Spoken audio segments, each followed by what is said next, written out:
ciidamada booliiska degmada Alaybaday gobolkani Gubey ayaa Gubey qaad ay ku soo qabteen howlgallo ay qaadeen tirada qaadkan ay soo qabteen ciidamada booliiska degmada Alaybaday ayaa dhannayd 7 marduuf oo qaadka yaryara iyo 7 kiilo gaariga lagu soo qabtay qaadkani oo ahaa nooca loo yaqaano fitista ambar raaxada waxaana goobtii qaadkaasi lagu gubay goobjoog ka ahaa taliyaha qaybta booliiska gobolkani Gubey taliyaha saldhigga degmada Alaybaday iyo taliyaha saldhigga Arabsiyo gudoomiyaha degmada Alaybaday mas'uuliyiintii halkaas ka hadlayna waxay fariimo kala duwan u direen cid kasta oo isku dayda inay si sharci darro dalka u soo geliso qaad laakiin mid baan idin sheegaya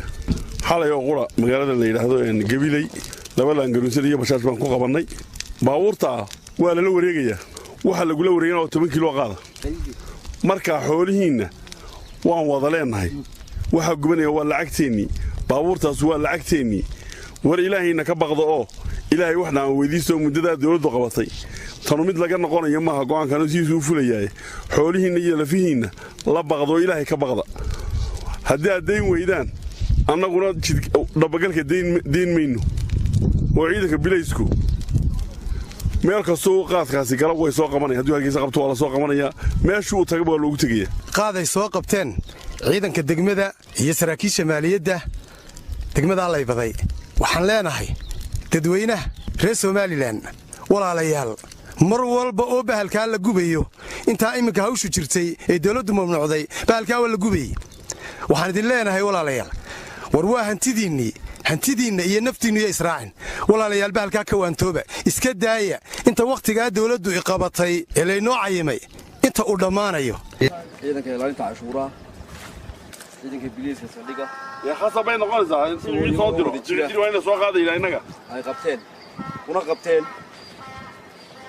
gaari tuqaana oo sidii 7 كنت المردوف 7 كيلو wadaya oo ay qabtaan عامل جامع سلطان يا هارون يوسف أوبسية kaasoo u baxsay daroolkii gaariga daradeed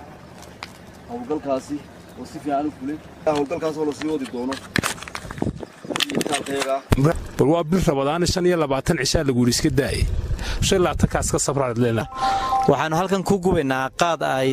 ciidanku shalay toole soo qabteen oo dhammaa 7 marduuf iyo 7 kiilo oo nooca loo yaqaan hawadayga aad bay u mahadsan yihiin ciidanka booliiska ee ka howlgalay degmada qaadkana soo qabtay oo uu waday gaari gawarida yaryar ee raaxada lagu siday waxaad arkaysaan inaan howlgalkii la fulinayo in la gubo qaad gaarigiina sida hore loo sheegay ee uga soo baxay wareegtada ama maamulka sare uga soo baxay wax la wareegaysa dawladda aad iyo aad bay u mahadsan yihiin ciidanka booliiska ee hawshan qabtay iyo saraakiisha